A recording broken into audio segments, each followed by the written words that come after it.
దేవుని నామానికి స్తోత్రాలండి. మీ అందరికీ నా హృదయపూర్వక వందనాలు తెలియజేస్తున్నానండి. ఆహ్, చిన్న వాక్యాన్ని ధ్యానం చేసుకుందామండి.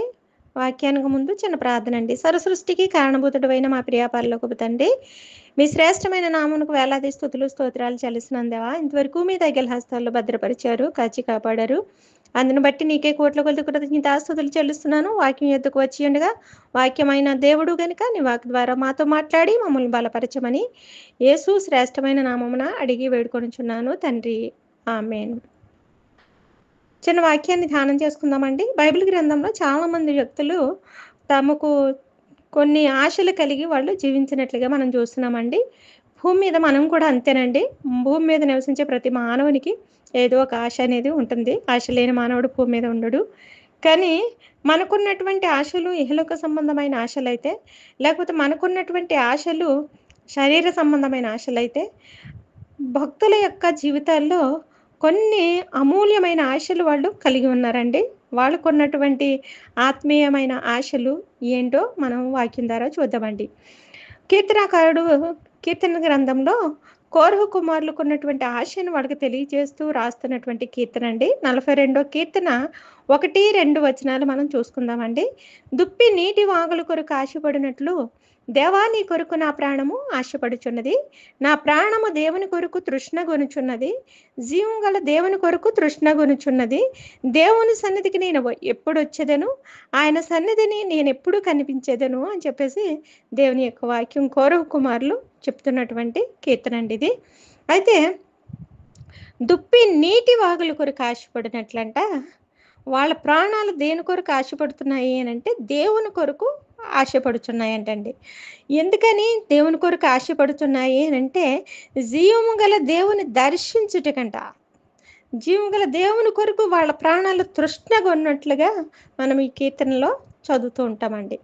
అసలు దుప్పి నీటి వాగుల కొరకు ఆశపడటం ఏంటండి? ఆలోచించేసారు ఎప్పుడైనా?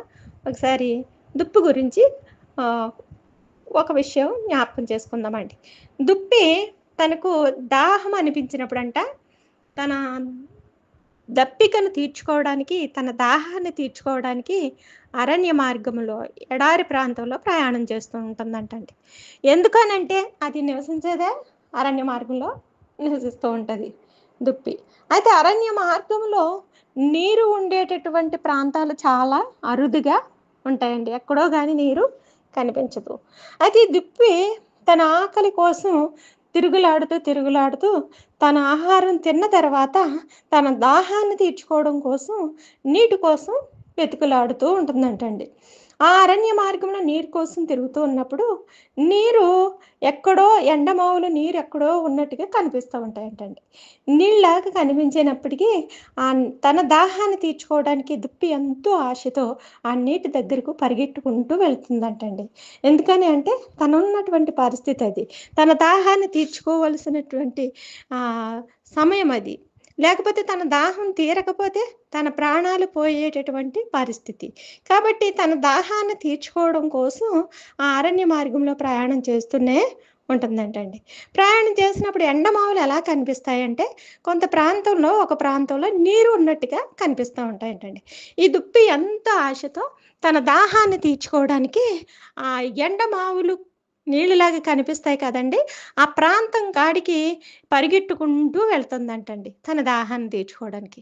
అయితే తీరా దగ్గరికి వెళ్ళి చూసేసరికి అవి నీళ్లు కాదు, ఎండమావులు అని గ్రహిస్తుందంట. గ్రహించిన తర్వాత మరలా వెతుకులాడినప్పటికీ మళ్ళా ఏమవుతుందంటే ఆ ఎండమావులు మరలా నీళ్లు ఉన్నట్లు కనిపిస్తాయంటండి. మరలా తన దాహం తీర్చుకోవడానికి ఆ నీళ్లున్నటువంటి ప్రాంతానికి, నీళ్లుగా కనిపించేటటువంటి ప్రాంతానికి పరిగెట్టుకుంటూ వెళుతుందంటండి. వెళ్ళిన తర్వాత తీరా అక్కడ చూసిన తర్వాత అక్కడ మళ్ళా ఎండమావులే. తన ఆశ నిరాశ అవుతుంది. అయితే అది దుప్పి అంత మాత్రం చేత నాకు నీళ్లు దొరకలేదు కదా అని తన ప్రయత్నాన్ని మాత్రం ఆపుకోదంటండి. ఎంతవరకు దుప్పి ప్రయాణం చేస్తుంది అనంటే తన దాహం తీరేంత వరకు ఆ అరణ్య మార్గంలో ప్రయాణం చేస్తూనే ఉంటుందంటండి. ఇక్కడ కోరహు కుమారులు రాస్తూ అంటున్నారు, దుప్పి నీటి వాగుల కొరకు ఎంత ఆశ అయితే పడుతుందో ప్రభా, అలాగే నీ మాట కొరకు మేము ఆశపడుచున్నాము అంటారు. ఎంత ఆశ్చర్యమో చూడండి.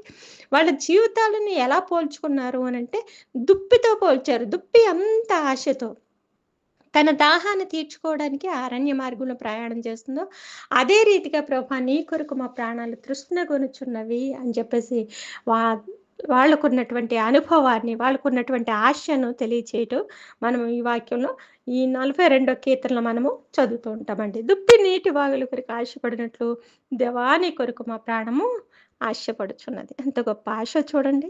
మనమైతే వేటి మీద ఆశ పెట్టుకుంటామండి? ఈ మన ఆశలన్నీ ఎలా ఉంటాయంటే ఈ లోక సంబంధమైనవే. లేకపోతే క్షయమైపోయే వాటి కోసమే మనం ఆశపడుతూ ఉంటాం. కానీ అక్షయమైన వాటి కోసం మనం ఎప్పుడు కూడా ఆశపడమండి. కానీ ఇక్కడ భక్తులు తమ జీవితాల్లో వాళ్ళకున్నటువంటి అనుభవాలను, వాళ్ళకున్నటువంటి ఆశలను ఏ రీతిగా పోల్చుకుని, ఏ రీతిగా తెలియజేస్తున్నారో ఒకసారి ఆలోచించేద్దామండి దేవుని యొక్క వాక్యం ద్వారా. దుప్పి నీటి వాగుల కొరకు ఆశపడినట్లు దేవని కొరకు నా ప్రాణం ఆశపడుచున్నది. నా ప్రాణము దేవుని కొరకు తృష్ణగొనుచున్నది అంటారు. జీవము గల దేవుని కొరకు తృష్ణగొనుచున్నదంటండి. జీవము గల దేవుని కొరకు తమ ప్రాణం తృష్ణగొనటం ఏంటి అని చెప్పి ఆలోచన చేస్తే, ఎందుకని జీవము గల దేవుని కొరకు తృష్ణగొనుచున్నాయంటే, దేవుని సన్నిధికి నేనెప్పుడు వెళ్ళెదను. ఆయన సన్నిధిని నేనెప్పుడు కనబడదననే ఆశ వాళ్ళలో. చూసారా? ఎంత గొప్ప ఆశ చూడండి వాడికి. దేవుని సన్నిధికి నేనెప్పుడు వెళ్తాను, ఆయన సన్నిధిలో నేనెప్పుడు కనబడతాను అని చెప్పేసేటటువంటి ఆశ వాళ్ళలో ఉన్నటువంటి ఆశను వాళ్ళు తెలియజేస్తున్నారు. మనకున్నటువంటి ఆశలు ఈ లోక సంబంధమైనవైతే, భక్తులకున్నటువంటి ఆశలు దేవుని మీద వాళ్ళకున్నటువంటి ఆశను వాళ్ళు తెలియచేసే విధానాన్ని కానివ్వండి, వాళ్ళు పోల్చుకున్నటువంటి దుప్పుతో పోల్చుకున్నటువంటి విధానం కానివ్వండి, ఆశ్చర్యం అనిపిస్తుందండి. కోరు కుమారులు చక్కటి ఆశ వాళ్ళకు. ఏంటి ఈ లోకంలో ఏదో డబ్బు సంపాదించాలని ఆశో, లేకపోతే ధనాన్ని సమకూర్చుకోవాలని ఆశ, ఇటువంటి ఆశలు వాళ్ళకున్నట్లుగా వాక్యంలో వాళ్ళెప్పుడు మాట్లాడలేదండి. కానీ వాళ్ళంటున్నారు, "దుప్పి నీటి వాగుల కొరకు ఆశపడినట్లు, దేవా నీ కొరకు మా ప్రాణము ఆశపడుచున్నదని" వాళ్ళు చెప్పుకున్నటువంటి విధానం చూస్తే ఆశ్చర్యం అనిపిస్తుందండి. ఇదే కోరహు కుమారులు ఇంకొక కీర్తనలో కూడా చక్కటి మాట తెలియజేస్తూ ఉంటారండి. కీర్తనల గ్రంథము 84 అధ్యాయం 2వ వచనాన్ని ఒకసారి మనం చదువుదామండి. యెహోవా మందిరావరణములను చూడవలెనని నా ప్రాణము ఎంతో ఆశపడుచున్నది. అది సొమ్మసిల్లుచున్నది. జీవముగల దేవుని దర్శించుటకు నా హృదయమును, నా శరీరము ఆనందముతో కేకలు వేయుచున్నవి అనే వాక్యం అండి. నిజం ఈ కీర్తన కూడా కోరహు కుమారులు రాసినటువంటి కీర్తనేనండి. కీర్తనల గ్రంథంలో చాలా అధ్యాయాలు దావీదు మహారాజు ఎక్కువ రాసినటువంటి కీర్తనలు, ఎక్కువ దావీదు గారు రాసినటువంటి కీర్తనలు ఉంటాయండి. తర్వాత కొన్ని కోరహు కుమారులు రాసినయి ఉంటాయి. సొలొమోను కీర్తన ఉంటుంది. అలాగే మోషే కీర్తన ఉంటుంది. అలాగే యోబు యొక్క స్నేహితుల యొక్క కీర్తన ఉంటుంది. ఇలాగా ఒక్కొక్కరు ఒక్కొక్క కొన్ని కొన్ని కీర్తనలు రాసినట్లుగా మనం చూస్తాం. కానీ ఎక్కువ కీర్తనలు ఎవరు రాశారు అనంటే దావీదు మహారాజు రాయటం జరిగిందండి. ఇక్కడ కోరహు కుమారులు రాసినటువంటి కీర్తన 84లో చూసినట్లయితే, యెహోవా మందిరావరణములను చూడవలెనని నా ప్రాణము ఎంతో ఆశపడుచున్నది. అది సొమ్మసిల్లుచున్నది అంటారు. జీవము గల దేవుని ఎందుకు సొమ్మసిల్లుచున్నది అని చెప్పి మనం అడిగినట్లయితే వాళ్ళు చెప్పే మాట ఏంటో తెలుసా అండి? జీవం గల దేవుని దర్శించుటకు మా హృదయమును, మా శరీరమును ఆనందముతో కేకలు వేయుచున్నవి అంటారు. అంటే దేవుని చూడాలనే ఆశ, దేవుని కలవాలనే ఆశ, దేవుని దర్శించాలనే ఆశ వాళ్ళలో మనకు కనబడుతుందండి. యెహోవా మందిరానికి వెళ్ళాలనే ఆశ, యెహోవా మందిర ఆవరణములను చూడాలనే ఆశ. ఎంత ఆశ చూసారా వీళ్ళకి? దేవుని మందిర ఆవరణాలు చూడాలనేటటువంటి ఆశ అంటండి. దేవుని మందిరానికి వెళ్ళాలనే ఆశ వాళ్ళలో మనం చూస్తూ ఉంటాం. మనకున్నటువంటి ఆశలు ఎలా ఉన్నాయండి? భక్తులకున్నటువంటి ఆశలను, మనకున్నటువంటి ఆశలు పోల్చి చూసుకున్నట్లయితే చాలా వ్యత్యాసం అనేది కనిపిస్తుంది. ఎందుకు అనంటే మన ఆశలన్నీ కూడా ఈ లోక సంబంధమైనవిగానే ఉంటాయి. పర సంబంధమైన ఆశలు కలిగి మనము జీవించమండి. కానీ భక్తులు తమ జీవితాలలో పర సంబంధమైన ఆశలు కలిగి జీవించినట్లుగా మనం చూస్తూ ఉంటాం. దేవుని పట్ల వాళ్ళకున్నటువంటి ఆశ అండి. ఎంత గొప్ప ఆశ కదండీ! అందుకే చాలామంది భక్తులు కూడా పాటలు చాలా మంచి మంచి పాటలు రాస్తూ ఉంటారు. నిరంతరం నీతోనే జీవించాలనే ఆశ ప్రభా నన్నిలలో బ్రతికించుచున్నది. ఆ పాట చాలా బావుంటుంది కదండీ! ఆత్మీయంగా, ఆత్మీయ జీవితంలో వాళ్ళు ప్రయాణం చేస్తూ వాళ్ళ ఆత్మీయ లోతులుగా వెళ్ళి వాళ్ళ జీవితాల్లో వాళ్ళ కలిగినటువంటి అనుభవాలను బట్టి కట్టినటువంటి పాటలు చాలా ఆత్మీయంగా ఉంటాయండి. నిరంతరము ప్రభా నీతోనే జీవించాలనే ఆశ నన్నిలలో బ్రతికించుచున్నది. హల్లెలూయా! దేవుని నామానికి మహిమ కలుగును గాక. మనకున్నటువంటి ఆశలు ఎలా ఉన్నాయండి? ఈ కీర్తనల గ్రంథంలో కోరు కుమారులు చెప్తున్నటువంటి మాట. "దుప్పి నీటి వాగుల కొరకు ఆశపడినట్లు దేవా నీ కొరకు నా ప్రాణము ఆశపడుచున్నది. అలాగే యెహోవా మందిర ఆవరణములు చూడవలెనని నా ప్రాణము ఎంతో ఆశపడుచున్నది. అది సొమ్మసిల్లుచున్నది" అంటాడు. ప్రాణము సొమ్మసిల్లటం అంటే ఏంటండి? ఆలోచన చేసారా ఎప్పుడైనా? స్పృహ తప్పి పడిపోడు. నా ప్రాణం నిన్ను చూడాలని ఆశతో నా ప్రాణము స్పృహ తప్పుతున్నది అని చెప్పేసి దాని యొక్క అర్థమండి. సొమ్మసిల్లుచున్నదంట. సొమ్మసిల్లుచున్నది. ఎంత గొప్ప ఆశ చూడండి. దేవుణ్ణి చూడాలని, దేవుని యొక్క మందిర ఆవరణములను చూడవాలని, ఆయన మందిరంలో ప్రవేశించాలని, ఆయనను స్తుతించాలని, ఆయన ఘనపరచాలనే ఆశ ఈ భక్తుల యొక్క జీవితాల్లో మనము చూస్తూ ఉంటామండి. ఇంకొక దావీదు మహారాజు రాసినటువంటి కీర్తనల గ్రంథం ఇంకోటి మనం చూడవచ్చండి. దావీదు మహారాజుకున్నటువంటి ఆశను కూడా మనం చూద్దామండి. ఏంటి అనంటే 63 కీర్తన 1, 2 వచనాలు మనం చూసినట్లయితే, "దేవా నా దేవుడవు నీవే, వేకువనే నిన్ను వెదకుదును. నీ బలమును, నీ ప్రభావమును చూడవలెనని నేనెంతో ఆశతో నీ తట్టు కనిపెట్టియున్నాను. నీళ్లు లేక ఎండియున్న దేశమందు నా ప్రాణము నీ కొరకు తృష్ణగొనియున్నది. నీ మీద ఆశ చేత నిన్ను చూడవలెనని నా శరీరము కృషించుచున్నది" అంటది. ఇక్కడ మనము కోరహు కుమారులు రాసినటువంటి కీర్తనలో చూస్తే వాళ్ళ ప్రాణం సొమ్మసిల్లుచున్నదంటండి దేవుణ్ణి చూడాలని. అయితే ఇక్కడ కీర్తనాకారుడు దావీదు మహారాజు తెలుపుతున్నటువంటి మాట ఏంటి అనంటే, నా ప్రాణము నీ కొరకు ఎలా ఉంది అంటే తృష్ణగొని ఉన్నది. నీ మీద ఆశ చేత నిన్ను చూడవలనని నా ప్రాణం కృషించుచున్నది అంటాడు. కృషించిపోవచ్చున్నది నా శరీరము నిన్ను చూడాలని అని చెప్పేసి కీర్తనాకారుడు తెలియజేస్తున్నాడు. భక్తులకు ఉన్నటువంటి ఆశలు చూసారా? మన జీవితాల్లో ఉన్నటువంటి ఆశల కంటే భక్తుల యొక్క ఆశలు దేవుని మీద ఎంత ఉన్నతంగా ఉన్నాయో కదండీ! ఎంత ఉన్నతంగా ఉన్నాయో వారి ఆలోచనలు కానివ్వండి, వాళ్ళ ఉద్దేశాలు కానివ్వండి, వాళ్ళకున్నటువంటి ఆశలు కానీ ఎంత ఉన్నతమైనగా మనకు కనిపిస్తున్నాయో కదండీ! ఆలోచన చేశారా ఎప్పుడైనా? భక్తులకి ఇంత ఆశ, దుప్పి నీటి వాగుల కొరకు ఆశపడినట్లు దేవాని కొరకు నా ప్రాణం ఆశపడుచున్నది. ఎంత గొప్ప ఆశ చూడండి వాళ్ళకు. ఎంత గొప్ప ఆశ చూడండి కుమారులకు. మన జీవితాలు అటువంటి ఆశ కలిగి ఉన్నామా? అలాగే ఇక్కడ కీర్తనకారుడు తెలియజేస్తున్నాడు. నీ సన్నిధికి ప్రభా నా దేవుడవు నీవేనయ్యా, వేకువనే నేను నిన్ను వెతుకుతాను. వేకువనే వెతికే అనుభవం మన జీవితాల్లో ఉంటుందండి. వేకువనే ప్రార్థించే అనుభవం మన జీవితాల్లో ఉంటుందండి. వేకువనే దేవుని సన్నిధిని వెతికే వారంగా మనం ఉంటున్నామా? ఆలోచన చేద్దామండి. ఉదయమున లేచిన తర్వాత మనం ఇంటి పనులు, వంట పనులు, ఈ పనులతోనే సతమతమైపోతూ ఉంటాం. కానీ దేవుని సన్నిధిలో గడిపేటటువంటి అనుభవం మన జీవితాల్లో ఉంటుందా? ఆలోచన చేద్దామండి. వాక్యం యొద్దకు వచ్చినటువంటి మనము ఇక్కడ దావీదు మహారాజు చూస్తే గొప్ప రాజండి ఆయన. దావీదు మహారాజు గొప్ప రాజైన రాజుకి ఏం అవసరం అంటే దేవుడి అవసరం ఏముంటుంది అనుకుందామండి. ఆలోచన చేద్దాం ఒకసారి. నాకేం కొదువ, నాకేం తక్కువ అనే రాజులు కూడా ఉన్నారు బైబిల్ గ్రంథంలో. కానీ గర్వించినటువంటి రాజులు ఉన్నారు. దేవుని ధిక్కరించినటువంటి రాజులు ఉన్నారు. కానీ దావీదు మహారాజు అయితే దేవుణ్ణి వెకువనే వెతకాలనే ఆశ అంట.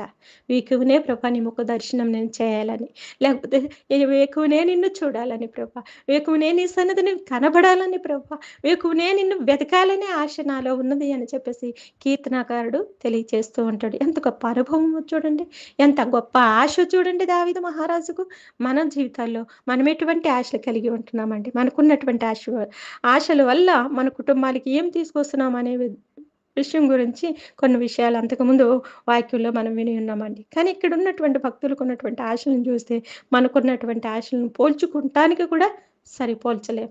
అటువంటి ఆశలు భక్తులు కలిగి జీవిస్తున్నారు. ఇప్పుడు వాక్యం వింటున్నటువంటి మనము ఇక నుంచైనా దేవుని యొక్క వాక్యం పట్ల, దేవుని సన్నిధిలో కనబడాలనే ఆశ, ఆయనను స్తుతించాలనే ఆశ, లేకపోతే ఆయన యొక్క వాక్యాన్ని చదవాలనే ఆశ మనం కలిగి ఉందామండి? కలిగి ఉందామా? కీర్తనకారుడు సెలవిస్తున్నాడు, ప్రభా వేకువనే నేను నిన్ను వెతుకుతాను. ఎందుకయ్యా వేకువనే వెతకటం? దేవుని వేకువనే వెతికి ఏం చేస్తావు అని చెప్పి మనం అడిగామనుకోండి, దావీదు మహారాజు చెప్పే మాట ఏంటో తెలుసా అండి? దేవుని యొక్క ప్రభావమును చూడవలనని. నేనెంత ఆశతో నీ తట్టు కనిపెట్టి ఉన్నాను అంటాడు. దేవుని యొక్క ప్రభావం చూడాలని అంటండి. ఆయన బలమును చూడవాలనంట. దేవుని యొక్క బలాన్ని చూడాలని, దేవుని యొక్క ప్రభావాన్ని చూడాలని పరిశుద్ధాలయం ఉందని ఎంత ఆశతో కనిపెడుతున్నాడంటండి. మనం దేవుని యొక్క సన్నిధిని చూడాలని, దేవుని సన్నిధిని అనుభవించాలనే ఆశ, దేవుని మందిరానికి వెళ్ళాలనే ఆశ మనం కలిగి ఉంటున్నామండి? మనం కలిగి ఉంటున్నామా? ఏదైనా చిన్న అవకాశం దొరికితే చాలు, మనం దేవుని సన్నిధిని దొంగిలించే వారంగా ఉంటాం. దేవుని మందిరాన్ని చుట్టాలొచ్చారనో, లేకపోతే మనకి ఇంటి పని అవ్వలేదనో, లేకపోతే వంట పని అవ్వలేదనో, లేకపోతే ఇలా ఏదో ఒక సాకుతో దేవుని మందిరానికి ఆహ్, మానేసే రోజులు మన జీవితాల్లో చాలా ఉంటాయి. కదండీ! కానీ ఇక్కడ కీర్తనాకారుడు సెలవిస్తూ అంటున్నాడు, "వేకువనే నేను నిన్ను వెతుకుతాను ప్రభా." ఎందుకయ్యా వేకువనే వెతుకుతావు? ఏం వెతుకుతావు? అని చెప్పేసి మనం అడిగినట్లయితే, దేవుని యొక్క బలమును చూడాలని, దేవుని యొక్క ప్రభావాన్ని చూడాలని, ఆయన పరిశుద్ధాలయమందు నేనెంత ఆశతో కనిపెట్టి ఉన్నాను అంటాడు. ఎంత గొప్ప ఆశో చూడండి. దేవుని యొక్క బలాన్ని చూడాలనంట. ఆయన యొక్క ప్రభావాన్ని చూడాలని. మనం మనకుంటుందా అండి? మనకుంటుందా అటువంటి ఆశ? మనం అటువంటి ఆశలు కలిగి ఉన్నప్పుడు పరసంబంధమైన ఆశలు మనం ఎప్పుడైతే కలిగి ఉంటామో, పరసంబంధమైన ఆశీర్వాదం కూడా మనకు జీవితాల్లో నెరవేర్చబడుతుందండి. అలాగే అదే ఇంకా కిందకి చదువుకుంటే మనకు నేనెంత ఆశతో నీ తట్టు కనిపెట్టియున్నాను. నీళ్లు లేక ఎండియున్న దేశమందు నా ప్రాణము నీ కొరకు తృష్ణగొని ఉన్నది. నీ మీద ఆశ చేత నిన్ను చూడవలనని నా శరీరము కృషించుచున్నది అంటాడు. నీళ్లు లేక ఎండియున్న దేశమందంటండి. నీళ్లు లేక ఎండియున్నటువంటి దేశము అనంటే పంటలు వేసేటటువంటి పొలాలు ఉంటాయి కదండీ!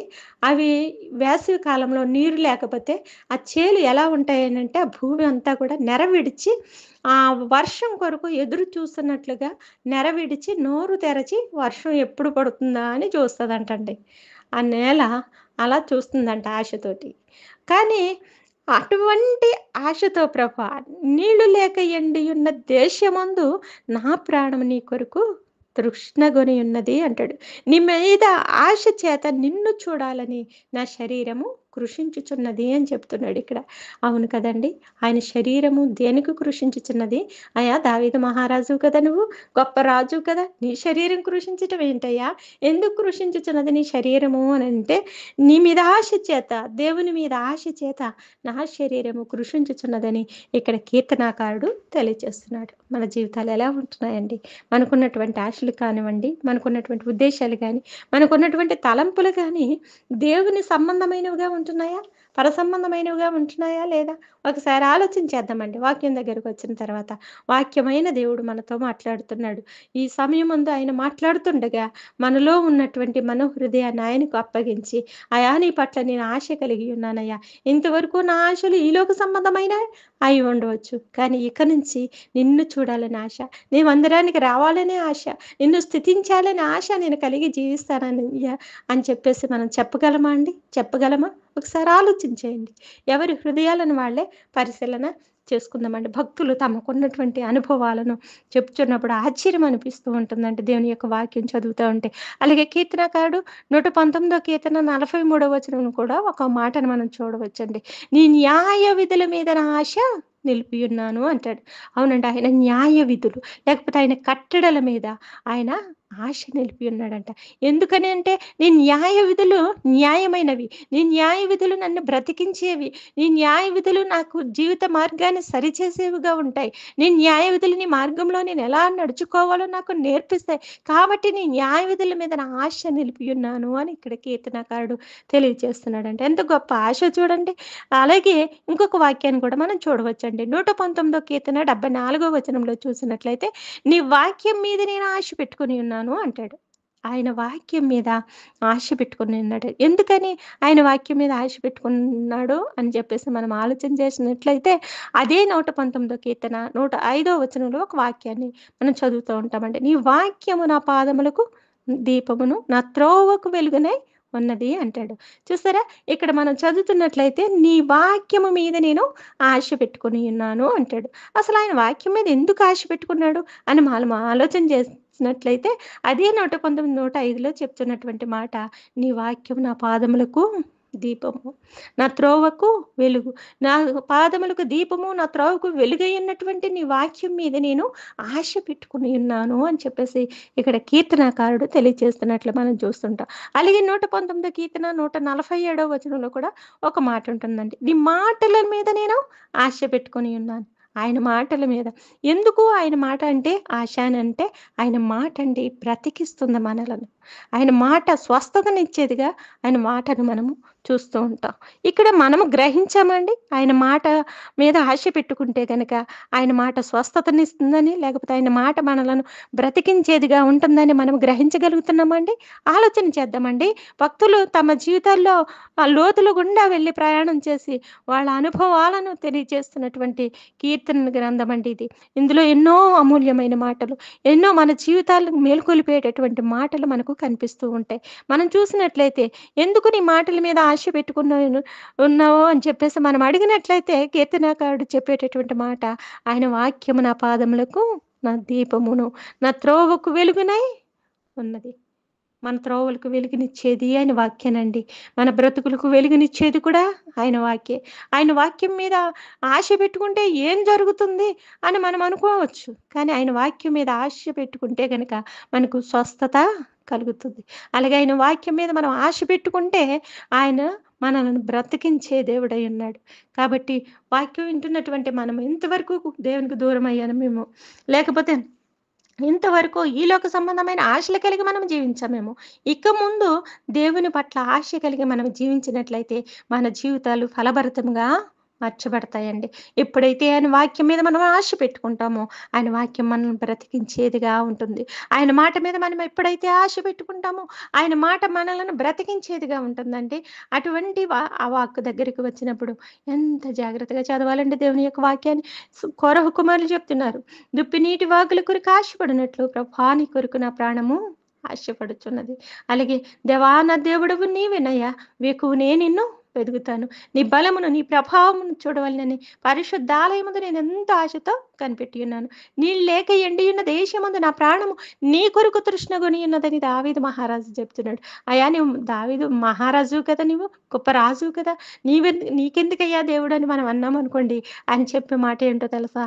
దేవుని సన్నిధి నాకు నిత్యము కావాలి, దేవుని యొక్క ఆత్మ నాకు నిత్యము ఉండాలి, దేవుని యొక్క కృప కాపుదల నాకు నిత్యము ఉండాలి అని చెప్పేవాడిగా దావీదు మహారాజు మనకు కనిపిస్తూ ఉంటాడండి. మనం ఆలోచించేద్దామండి, మనకెంతవరకు ఎటువంటి ఆశలు కలిగి ఉన్నాం? ఇహలోక సంబంధమైన ఆశలే కలిగి ఉన్నామా? పర సంబంధమైన ఆశీర్వాదాల కొరకు ఎదురు చూసేవారంగా, పర సంబంధమైన వాటిపై మనసు పెట్టేవారంగా మనం ఉంటున్నామా? ఆలోచించేద్దామండి. భక్తులు తమకున్నటువంటి అనుభవాలను తెలియజేస్తున్నారు. యెహోవా మందిర ఆవరణములను చూడవలనని నా ప్రాణం ఎంతో ఆశపడుచున్నది, అది సొమ్మసిల్లుచున్నది. దేవుని మందిరానికి నేను ఎప్పుడు వెళ్ళాలని, దేవుని యొక్క వాక్యాన్ని నేను చదవాలని ఆశ, దేవుని యొక్క వాక్యాన్ని ధ్యానించాలని ఆశ భక్తుల జీవితాల్లో మనము చూస్తూ ఉంటామండి.